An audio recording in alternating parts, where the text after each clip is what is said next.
I suggest everyone try practicing this. You'll immediately see where your problem is. If you go straight forward, you'll hit the racket edge or even your hand. So you need to create an arc. It has to go forward and upward at the same time. Once this arc appears, you can achieve proper brushing. You must understand the brushing trajectory.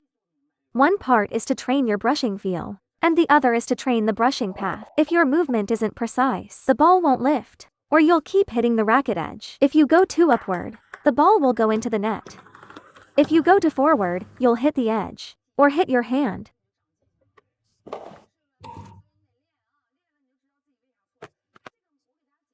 Imagine it as a rainbow. Brushing is like drawing a rainbow.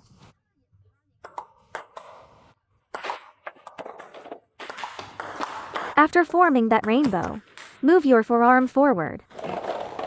Brushing is a rainbow. Keep that trajectory clear in your mind. If you can form an outward arc, like a small rainbow, that's the true brushing feel. Many players don't really practice this. They try a few times and stop. But everything takes a process. Also, with your racket,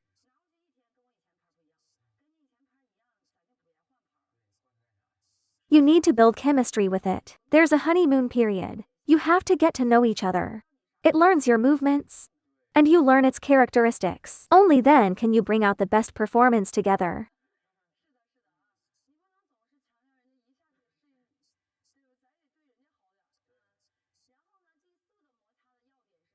I hope everyone learns to use finger power. I often do a test for this.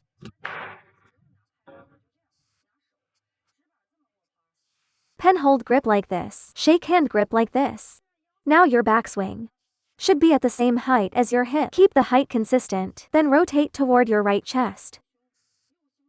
Or left chest, that's fine too. From hip level to chest level. Stop right there. Now we use the wrist.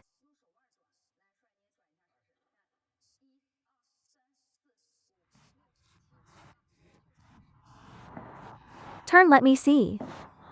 You're using too much upper arm, forearm to chest level only. Smaller motion, use wrist. Smaller. Yes, that's it. Hold normally. Second method. From hip position to chest position. Use your fingers for power. Too fast. Compared to wrist power, it's a completely different speed. When the ball hits the racket, no matter how tacky your rubber is, you still rely on that brushing moment. And the faster that brushing motion is,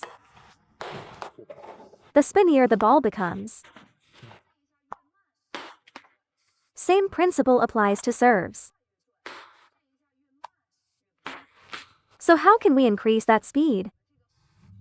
The instant speed when racket contacts the ball, that's the key. And that's done with your fingers. Look, players, when I loop one, using my wrist, I put in a lot of effort. Now using my fingers, no extra effort at all. Watch my wrist. Now my fingers.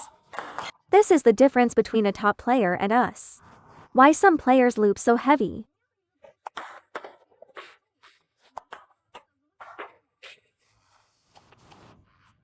That's the essence. When I was a kid training that shot, practice backhand banana flicks. When doing backhand rips or practicing left side spin, we hold the racket like this, right? The skin here was rubbed raw. Then it healed and tore again. Now it's calloused.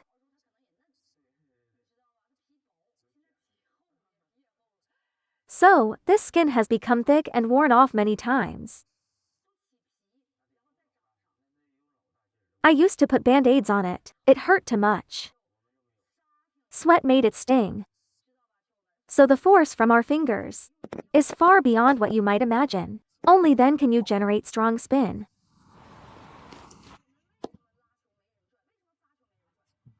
Because all your body power must focus on that moment, the instant the ball meets the racket. Without speed, finger power is actually faster and more deceptive. It's the fastest moving unit in your stroke. Whenever you loop, push, or serve, it becomes essential. Send me a heavy backspin serve. If I don't use my wrist, I can't loop the ball.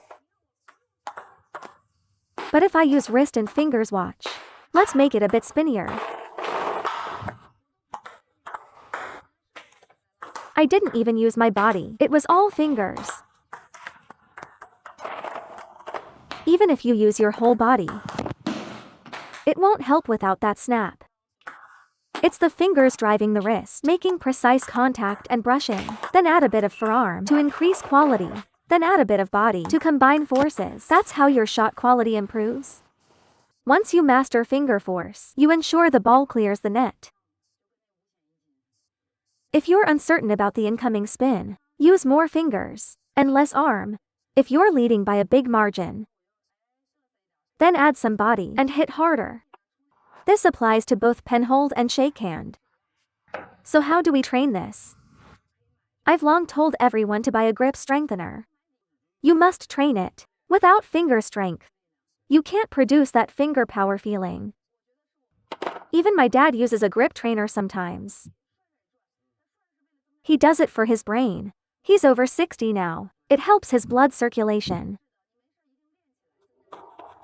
The second point is, you must practice this drill. It's really boring. So play some music. But you really need to stick with it.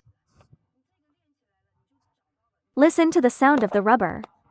You hear that? Can you hear it?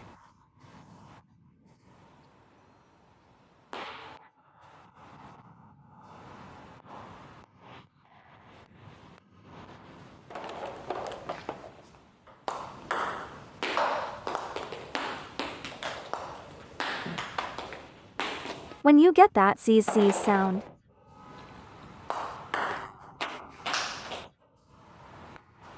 you've learned it. Once you've found the feeling of brushing, the rest is just adjusting how much forward force you add. Yes, brush and carry through.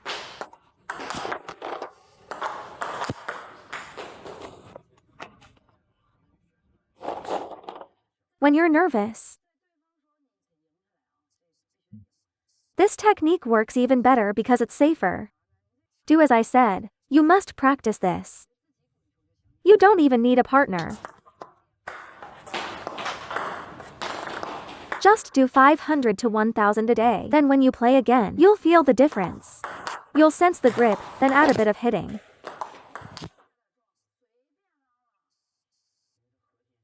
When your brushing feels right, it becomes much easier to control the balance between brushing and hitting.